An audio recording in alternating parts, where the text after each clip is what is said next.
Abdel, Ouais. c'est à toi. Ouais, je vais rester sur le sujet un petit peu. Eh ben voilà, le super la politique transition. par excellence. Alors, ça va pas tout à fait du politique, mais on va quand même essayer de rentrer dans le sujet. Alors, la liberté commence où l'ignorance finit. Victor Hugo. C'est sympa. Commencer une chronique par une citation d'un écrivain célèbre, j'ai remarqué que ça faisait sérieux, du coup, j'en m'en prive pas. Alors, dans le cadre de cette chronique, je vais essayer de vous faire part de ce qui me perturbe et m'a poussé à davantage essayer de comprendre comment fonctionne ce monde. Alors, si ça en inspire d'autres. Hein. Eh ouais, moi, je veux sortir de l'ignorance, j'ai vraiment un désir de liberté.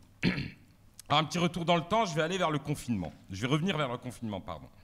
Chacun d'entre nous l'a vécu comme il l'a vécu. Hein. Moi, mon propos ne saurait être général. Pour ma part, ce fut un moment propice au dialogue intérieur, cette discussion qu'on a avec soi-même pour analyser, comprendre un truc qui nous dérange. Et moi, ce qui me dérangeait, c'était le manque de moyens de nos hôpitaux face à une pandémie qu'on a quand même tous vu venir. Hein. Enfin, je veux dire, c'est pas le 16 mars, quand on a décidé du confinement, qu'on savait qu'il y avait une pandémie dans le monde. Alors, pourquoi il n'y avait pas assez de soignants, de lits, de masques, d'oxygène, de médicaments, de moyens de protection ? Et durant cette période, nous ici en Alsace et particulièrement dans le sud du Haut-Rhin, nous on a quand même assisté au balai lugubre des hélicoptères qui transportaient des malades vers des hôpitaux étrangers ou ailleurs en France, surtout dans le sud de la France. Avec le décombre macabre des chaînes TV à la radio, sur les réseaux sociaux, on avait l'impression que c'était la fin du monde. En d'autres termes, l'apocalypse pour les plus croyants. Et en plus, c'était chez nous. Et là, je me suis mis à gueuler, intérieurement bien sûr.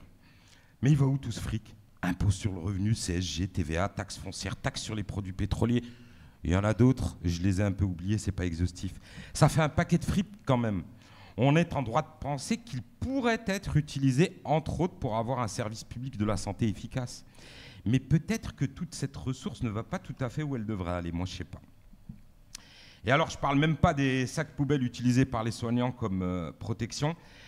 Là, franchement, je me suis dit, on se fout de notre gueule.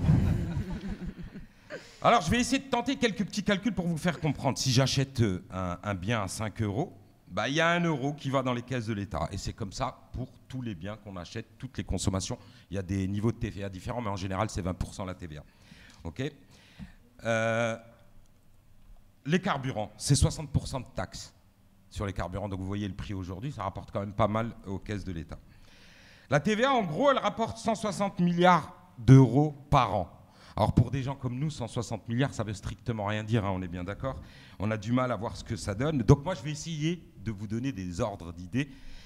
Alors par exemple, en une année, c'est créé 4,5 millions d'emplois, 1800 € net mensuels. J'ai fait le calcul moi-même en brut chargé pour tous ceux qui pourraient me dire « Attends, t'as oublié les taxes ?» Non, je les ai pas oubliés, j'ai fait du brut chargé.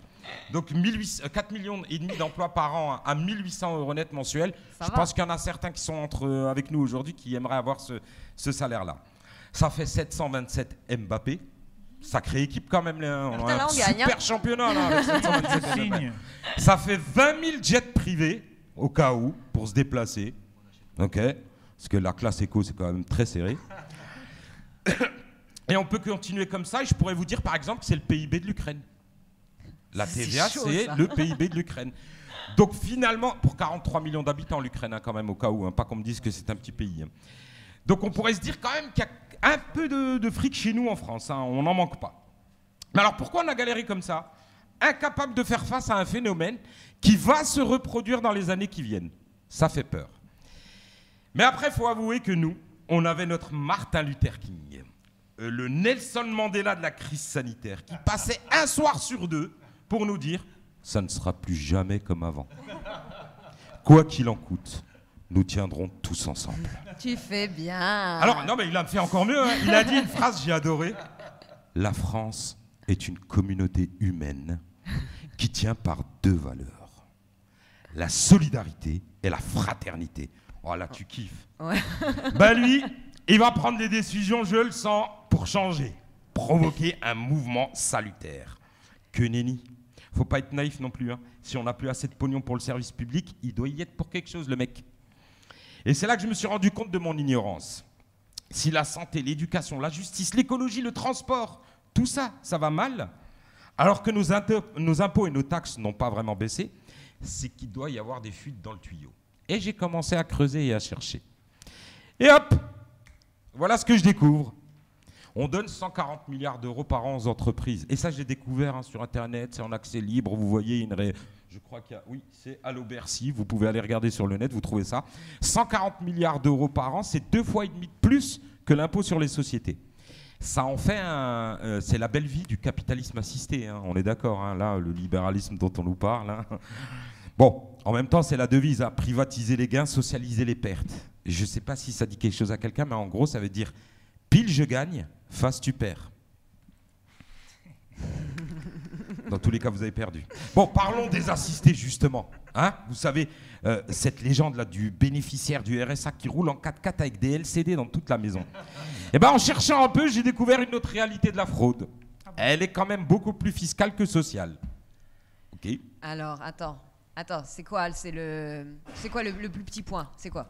Ah bah, là, on voit bien le tout petit rond là à gauche, là. 1 milliard, c'est la fraude fiscale estimée entre 1 milliard et 2 milliards et demi. Pardon, la fraude aux prestations sociales. Et tout en haut, le gros rond là, le gros rond où il y a marqué 80-100. Et tout au milieu, 13,7 milliards. C'est déjà ce qu'on a récupéré. Hein. C'est la fraude fiscale. La fraude fiscale, c'est quoi? Eh ben, c'est pas Jojo du PMU qui nous coûte un pognon de dingue, c'est plutôt les blindés. Et en plus, ils veulent pas payer leurs impôts. Donc c'est ça qui est assez incroyable. Mais qu'est-ce qui s'est passé justement du côté des premiers de cordée? Vous savez, les premiers de cordée, quoi qu'il en coûte, la fin de l'abondance. Ceux que nous devrions prendre pour exemple tous les jours. Eh ben, comment ils ont vécu finalement ce confinement, cette pandémie, eux? Ben, figurez-vous qu'eux, ils n'ont pas trop galéré et que même mieux, ils pourraient presque espérer une pandémie chaque année. La fortune... Ah, Michael, là, ça déconnecte, Michael. Ah là, Michael, on est plus dedans. Mayday. Désolé, normalement, Michael s'occupait des vies. Il arrive. Ah. Pardon. Nous sommes hackés par les jeunes républicains. Ouais. Merci, Michael. Donc, en gros, je vais vous le dire, vu qu'il n'y a pas le visu, mais bon, la fortune des milliardaires a augmenté plus rapidement en 19 mois de pandémie qu'en 10 ans. Et je vais même peut-être continuer si j'y arrive un peu. C'est dommage, il n'y a pas le visuel, mais en plus, nos riches à nous, nos riches français, et là, cocorico, quand même. Parce qu'au niveau mondial, on est les meilleurs. Mais oui, pas genre un peu les meilleurs. On est le top du top. On est le Brésil du football. On a 5 Coupes du Monde, nous. Tranquillou. On en reparlera après de la Coupe du Monde. En gros, nos riches à nous en 10 ans, c'est-à-dire 10 ans, on est en 2012-2022, ils ont augmenté leur fortune de plus 439%. Je sais que ça ne veut rien dire encore une fois, mais imaginez votre salaire, demain votre patron arrive, vous dit « Écoute, ça a bien marché cette année, je t'augmente de plus 439%. » Ça m'intéresse. Là, le jet privé, vous l'avez, hein, c'est sûr. Alors rappelez-vous toujours, hein, la liberté commence où l'ignorance finit. Et là, du coup, je me sens un peu plus libre, pas vous? Donc ceux qui ont plein de pognon au détriment du plus grand nombre. Ah, merci Michael. Donc là on le voit, regardez les Allemands, les Américains. Ouais. Les meilleurs c'est nous, il n'y a rien à dire. Même dans la distribution de dividendes, on est les meilleurs du monde. Donc là je me suis quand même posé la question avec tous ces trucs que j'ai retrouvés assez facilement. Mais comment ça se fait que les gens ils ne bougent pas? On devrait péter les plombs quand même à 2 € le litre de gasoil, n'est-ce pas? Et en crevant de chaud sur le parking du Décathlon. De Colmar. Comment ça se fait que les gens ils ne bougent pas? Parce que quand même du fric il y en a, on pourrait y aller, on pourrait le prendre et s'en servir pour faire des services publics performants. Mais qu'est-ce qui s'est passé?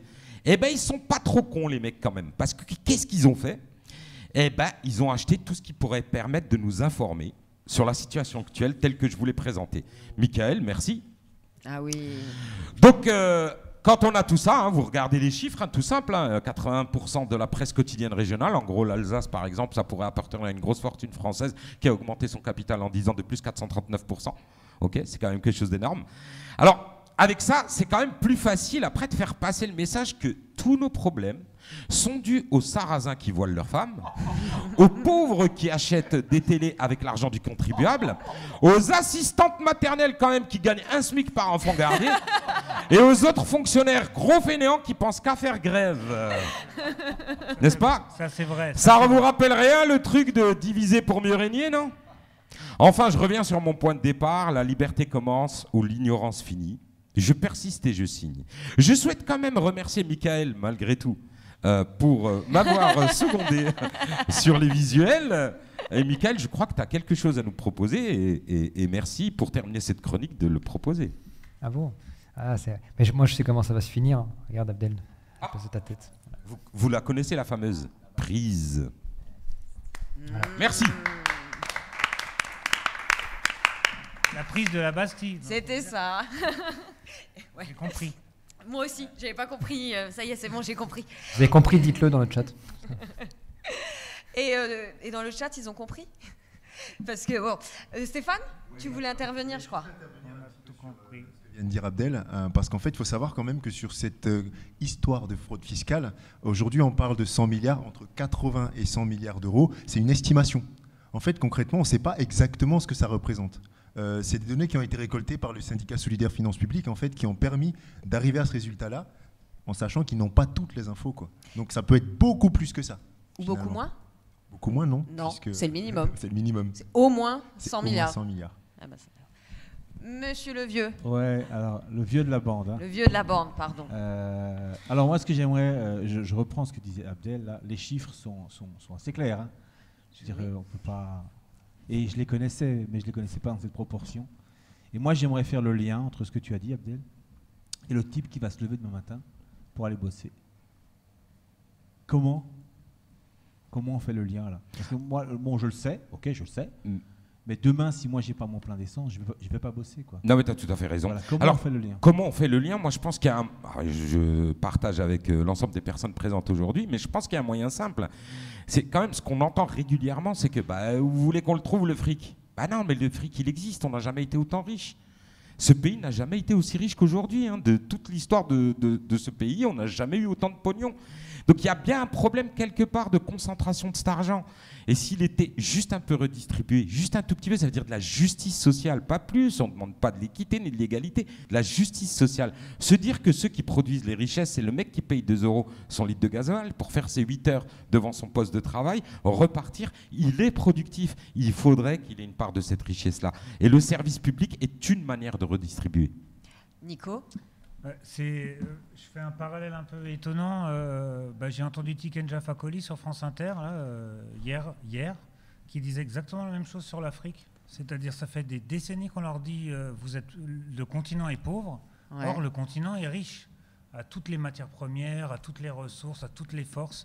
Et on leur dit on est pauvre, on est pauvre, on est pauvre. Et on a un petit peu ce discours-là qui finalement se retrouve en Europe. Oui. Au lieu de l'effet inverse qu'on espérait. Jérémy, Jessie, si vous voulez intervenir, hein, vous n'hésitez pas. Et dans le chat, pareil, je sais que vous êtes quelques-uns à nous regarder. Mais ça parle, hein, t'as vu, hein, comme disait Tiken Jah, on a tout compris. Voilà. Le clandestin, bonsoir.